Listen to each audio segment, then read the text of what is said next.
Assalamualaikum warahmatullahi wabarakatuh. Waalaikumsalam warahmatullahi. Alhamdulillah, puji syukur kepada Allah Subhanahu wa taala yang masih memberikan karunia-Nya kepada kita. Dengan teknologi melalui video ini, tentunya semuanya kehendak Allah ini. Kita bisa bertemu dalam suasana yang sangat hikmat sekali di bulan Ramadan, dan insya Allah sebentar lagi akan mendengarkan tausiah dari Ustadz Tairansa ini. Alhamdulillah. Salawat dan salam untuk Nabi kita Muhammad SAW. Allahumma salli ala Muhammad wa ala ali Muhammad. Bapak Ibu yang saya hormati, pertama apresiasi saya atas nama dekan yang digagas oleh Prodi Farmasi untuk berbagi melalui Ustadz Tahir ini tentang ceramah ataupun kajian Ramadan, terutama dengan judul peningkatan iman di dalam suasana yang berhubungan dengan COVID-19 ini. Menarik sekali temanya karena memang mari kita lihat suasana di lapangan hari ini. Yang tersaring, yang biasanya ke masjid, tidak datang ke masjid lagi, ketakutan, kegemetaran, takut mati dan sebagainya, dan kemudian juga himbauan pemerintah yang juga memukul rata atas semua bahwa tidak boleh ke masjid berjamaah gitu.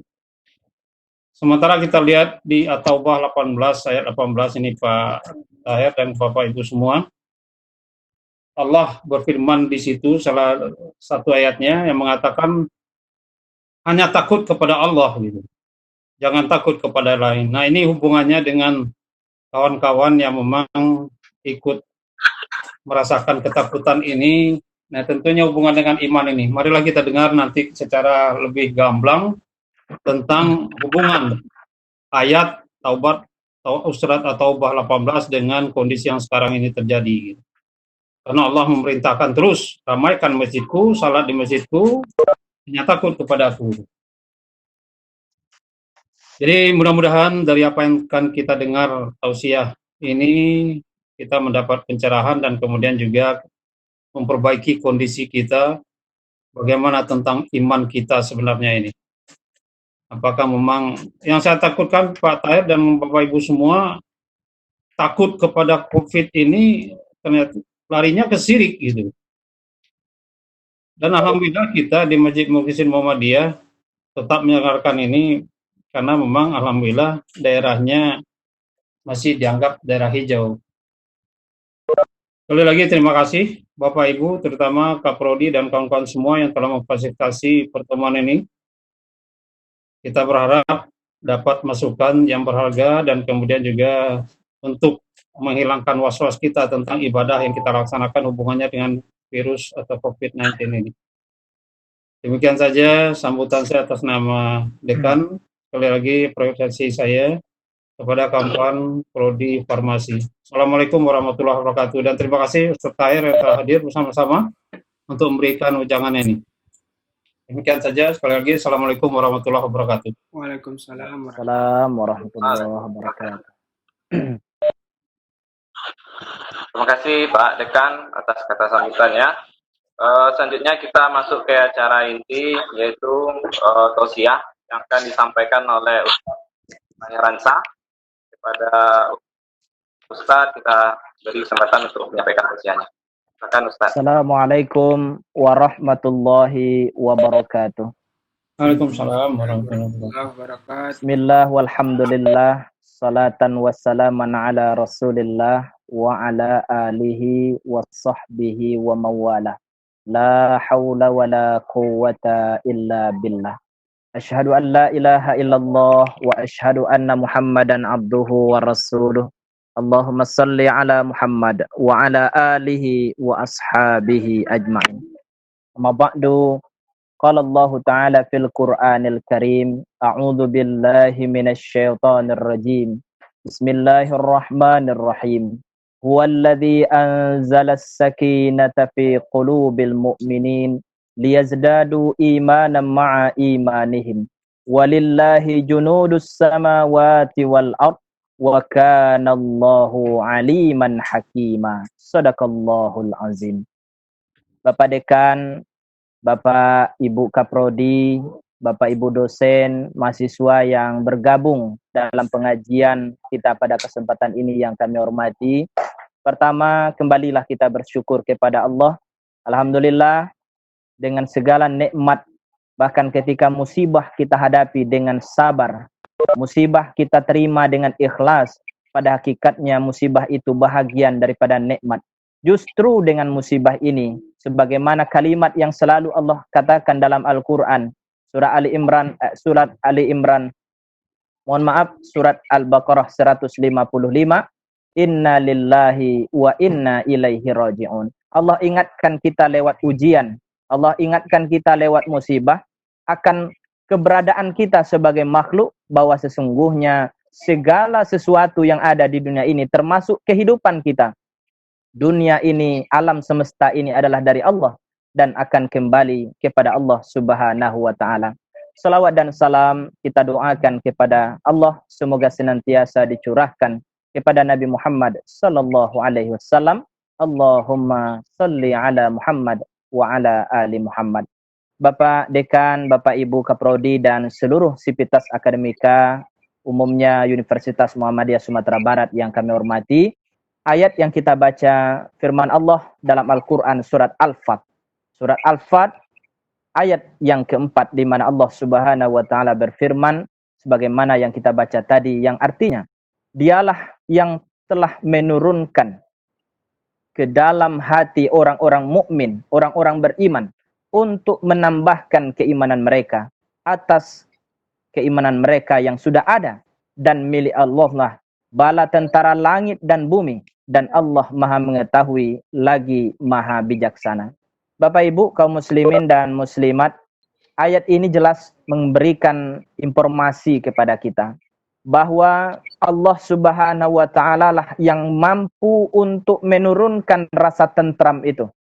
Kalau hari ini kita dihadapkan dengan musibah, kita diuji dengan ujian wabah COVID-19 ini, maka kita yakin dan percaya ujian itu pasti baik bagi orang beriman. Bahkan kalau kita baca hadis Nabi, bagi orang beriman, wabah seperti hari ini adalah rahmah. Artinya apa? Kasih sayang dari Allah. Bukankah banyak orang yang tersadar hari ini begitu rindu ke masjid? Mungkin saja sebelum wabah ini cuek ke masjid. Tapi dikala masjid dikunci, maka mereka merasakan kerinduan yang luar biasa. Tentu Bapak dan Ibu kaum muslimin yang saya hormati, yakinlah kita akan begitu banyak hikmah. Bahkan kalau kita baca dan kita dengar di media, begitu hari ini di negara-negara yang mayoritas bukanlah Islam, mereka tidak beragama Islam, tapi karena memang adanya ajaran Islam yang begitu sudah mengantisipasi terlebih dahulu bagaimana kita dalam hidup ini dengan adanya ajaran Toharoh, dengan kemudian kita bersuci, membersihkan hadas kecil dan besar, kemudian bertayamum, kemudian juga kita berwudu, kemudian ada mandi wajib. Semua itu ternyata bahagian daripada cara Allah untuk menjaga manusia. Sehingga kalau manusia sudah menjaga diri dengan ketentuan yang sudah Allah Subhanahu wa taala atur di dalam syariat Islam, insya Allah kita akan dijaga lahir dan batin, dunia dan akhirat. Nah, Bapak Ibu kaum muslimin yang saya hormati, Allah berfirman, A'udzubillahi minasyaitonirrajim. Bismillahirrahmanirrahim. Huwallazi anzalas sakinata fi qulubil mu'minin. Hanyalah Allah yang akan menurunkan, yang akan mendatangkan ketenangan ke dalam hati orang beriman. Oleh sebab itu Bapak Ibu, syarat agar kita mendapatkan ketenangan itu pertama adalah harus ada iman dalam hati kita. Kalau orang yang tidak beriman, betapapun hari ini mereka safety, merasa aman, merasa tentram, tapi ketika datang wabah seperti ini, pasti akan ada kegelisahan, akan ada rasa takut, akan ada kegalauan. Tapi bagi orang yang beriman, justru musibah sebagai wujud peringatan dari Allah, sebagai wujud ujian yang akan meningkatkan keimanan mereka. Justru semakin berat ujiannya, maka akan semakin tinggi kualitas keimanannya kepada Allah Subhanahu wa taala. Oleh sebab itu, Nabi juga mengatakan al-imanu yazid wa yanqus. Nah, kalau kita lihat dalam ayat ini, memang ada kalimat liyazdadu. Allah akan tingkatkan iman orang yang beriman itu. Ya tentu Nabi memberikan penjelasan. Memang iman manusia itu bisa naik dan turun. Al-imanu yazid wa yanqus. Iman itu bisa naik dan turun. Maka naiknya iman dijelaskan oleh para ulama kita dengan senantiasa taat kepada Allah. Kalau hari ini kondisi di negara kita dan bahkan tidak hanya di negara kita, lebih dari 213 negara terdampak COVID-19 ini, maka mari kita sebagai umat Islam kembali kepada ajaran Islam.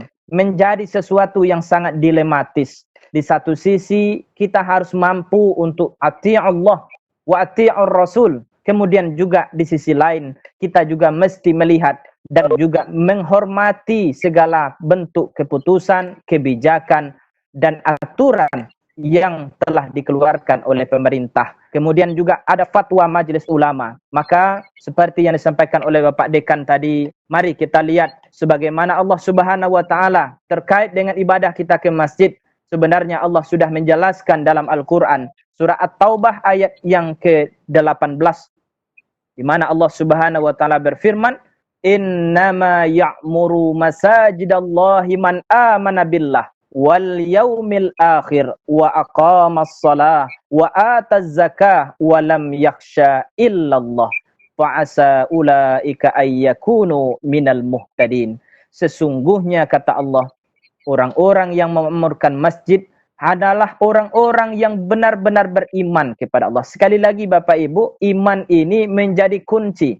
Apapun yang kita lakukan kalau tidak didasarkan dengan iman, maka nilainya nol. Maka kalau kita lihat secara sederhana, dalam penemuan ilmu matematika, kalau mungkin Bapak Ibu tentu lebih memahami dan lebih tahu sejarahnya, bukanlah angka nol, bukan pula angka 2, bukan pula angka 3 dan seterusnya. Justru penemuan angka saja dimulai dengan angka 1. Barulah ketika angka 1 sampai dengan angka 9 ditemukan, barulah ada angka 0. Maknanya apa? Semua ibadah ini dasarnya adalah iman.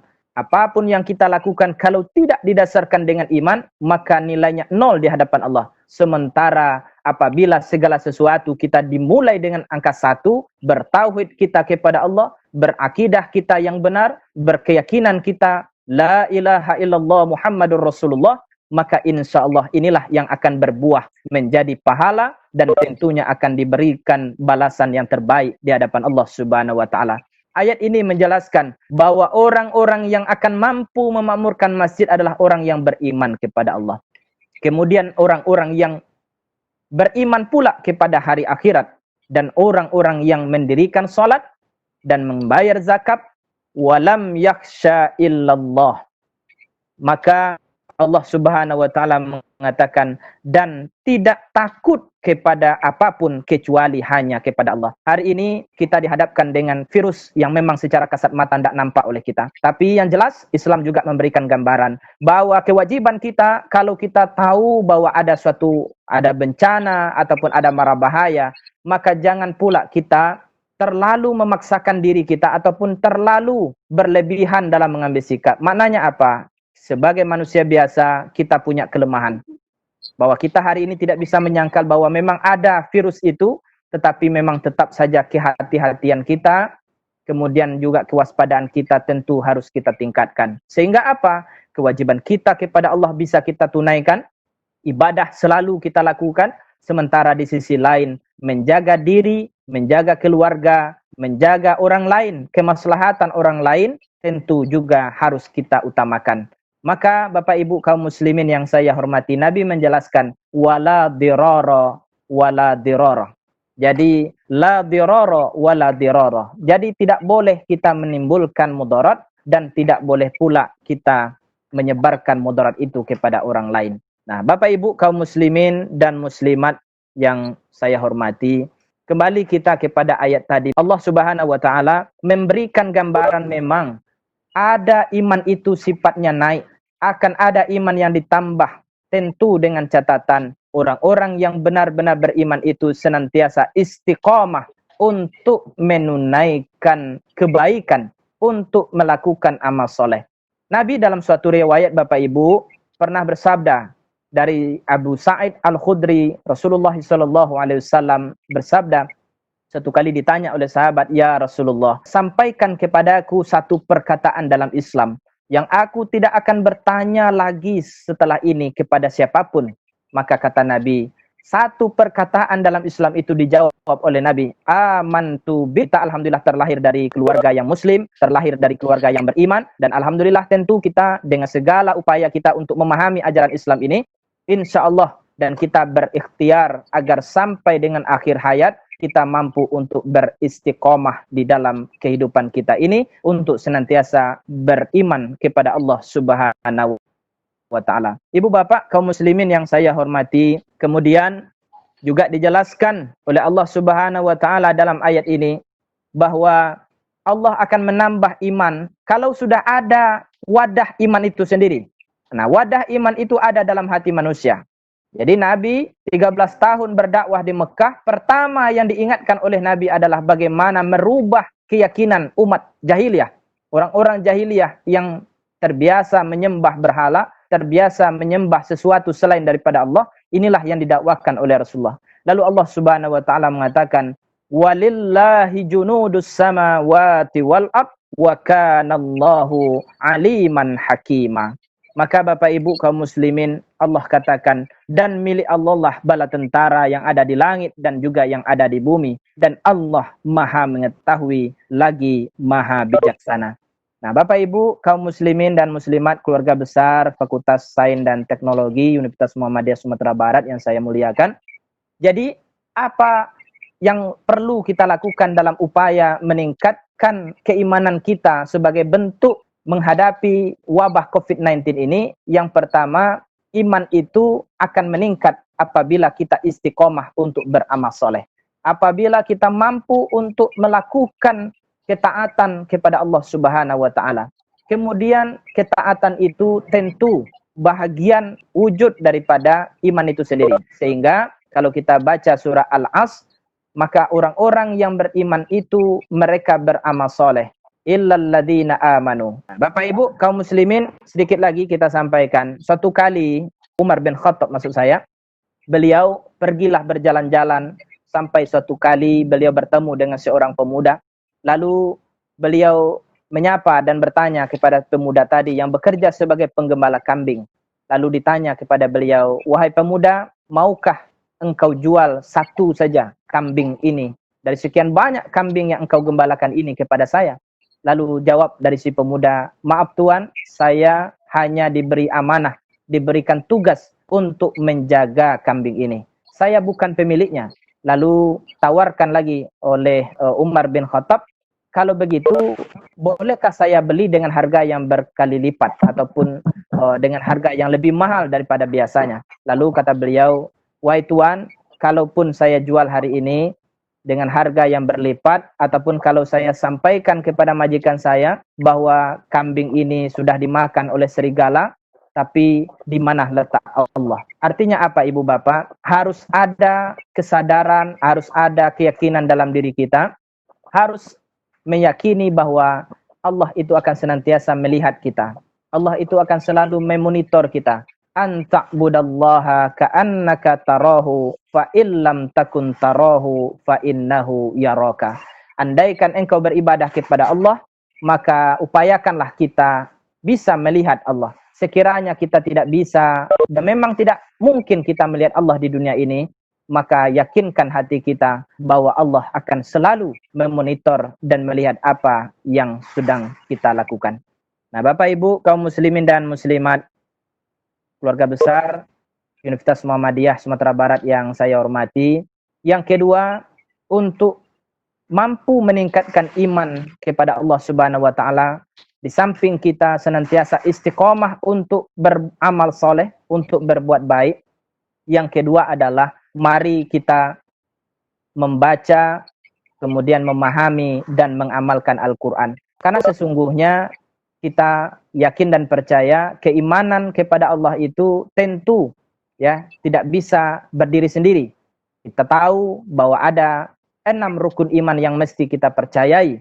Pertama, beriman kepada Allah, beriman kepada malaikat, beriman pula kepada kitab, beriman kepada nabi dan rasul, dan juga keimanan kita yang lain. Nah, maknanya adalah ketika kita betul-betul membaca, betul-betul memahami dan mengamalkan apa yang ada di dalam Al-Quran, maka otomatis Allah Subhanahu wa Ta'ala akan membentengi kita dengan iman yang ada di dalam hati kita. Bapak Ibu, kita mungkin teringat ketika suatu kali Rasulullah SAW didatangi oleh seorang Yahudi, seorang yang ingin membunuh beliau, orang-orang kafir, lalu beliau dihunuskan pedang. Maka ketika Nabi dihadapkan dengan pedang, ditanya oleh kafir tadi, "Ya Muhammad, siapa yang akan menolongmu?" Maka dengan keyakinan yang mantap, dengan perkataan yang sangat singkat, padat, yang akan menolong saya adalah Allah. Maka ketika mendengar kalimat itu diucapkan oleh Rasulullah, menggigillah badannya orang kafir tadi sehingga terjatuhlah pedangnya. Lalu di saat terjatuh pedangnya diambil oleh Nabi, dan beliau sendiri yang menghunuskan pedang kepada lehernya orang kafir tersebut. Lalu ditanya oleh beliau, "Wahai saudaraku, wahai kafir, siapa yang akan menolongmu saat ini?" Maka kata beliau, "Kalaulah bukan atas maaf darimu, wahai Muhammad, maka tidak ada yang bisa menolongku selain daripada engkau." Maknanya apa, Bapak dan Ibu, kaum muslimin dan muslimat, para mahasiswa-mahasiswi yang saya hormati, bahwa memang iman itu betul-betul menjadi benteng bagi orang beriman. Maka kalau kita bawa dalam kehidupan kita, iman itu bagaikan sebuah fondasi bangunan. Kalau kita belajar ilmu arsitektur, maka pasti diambil sebuah kesimpulan oleh para arsitek bahwa kokohnya sebuah bangunan tidak ditentukan oleh seberapa kokohnya tiang, tidak ditentukan oleh seberapa tebalnya dinding, bukan pula ditentukan oleh seberapa kokoh dan megahnya atap ataupun lotengnya. Tapi sepakat ahli arsitek bahwa setiap bangunan itu akan bisa kokoh apabila dimulai dengan membangun fondasi yang kokoh. Kalau fondasinya rapuh, kalau fondasinya tidaklah padat, tidaklah kuat, tidak mantap, maka boleh jadi sedikit goncangan, sedikit terpaan badai, maka dia akan mampu untuk hancur dalam waktu yang singkat. Begitu pula kalau kita pergi ke laut, kita belajar daripada alam. Orang Minang memiliki falsafah, alam takambang menjadi guru. Maknanya ketika kita berjalan-jalan di muka bumi ini, bisa saja kita mendapatkan pelajaran berharga dari ciptaan Allah ini. Kita lihat ke tepi laut, Bapak Ibu, betapa banyaknya pohon kelapa yang tumbuh di tepi laut. Tapi pernahkah kita menyaksikan dan mendapat informasi ada pohon kelapa yang patah disebabkan hembusan angin? Sangat jarang sekali. Paling-paling kalaupun datang angin badai, angin yang sangat kencang, angin topan, pohon kelapa itu paling-paling dia hanya condong, mungkin ke kiri, mungkin ke kanan, ataupun mungkin daunnya akan terjuntai ke tanah atau ke pasir. Tapi sangat jarang kita temukan pohon kelapa itu patah. Kenapa? Ternyata rahasianya ada pada akar pohon kelapa. Semakin akarnya itu menghunjam ke tanah, semakin akar pohon kelapa itu mencengkram karena akarnya akar serabut, maka semakin kokohlah batang kelapa itu. Begitu pula dengan iman di dalam hati ibu bapak, semakin iman itu kita betul-betul kita tingkatkan, kita yakini, maka insya Allah betapapun ujian, musibah, termasuk COVID-19 yang sedang kita alami hari ini, dengan iman dan takwa kita kepada Allah, maka orang-orang yang beriman tentu mereka akan mampu melewati berbagai cobaan yang dihadapi di dunia ini. Ada istilah, jangan sampai kita dalam kehidupan ini kuman dan kumal. Jauh-jauhlah daripada kuman dan sifat kumal itu. Kenapa? Karena itu bertentangan dengan Islam. Kuman maknanya kurang iman. Kumal adalah kurang amal. Kalau kita memiliki penyakit kuman, maka akan sangat mudah penyakit-penyakit lain. Ya, kalau kuman sudah menghinggapi kita, akan sangat mudah penyakit lain itu datang dalam diri kita. Artinya apa? Mari jangan sampai kita memiliki iman yang kurang, dan jangan sampai pula kita terjebak dalam kekurangan amal.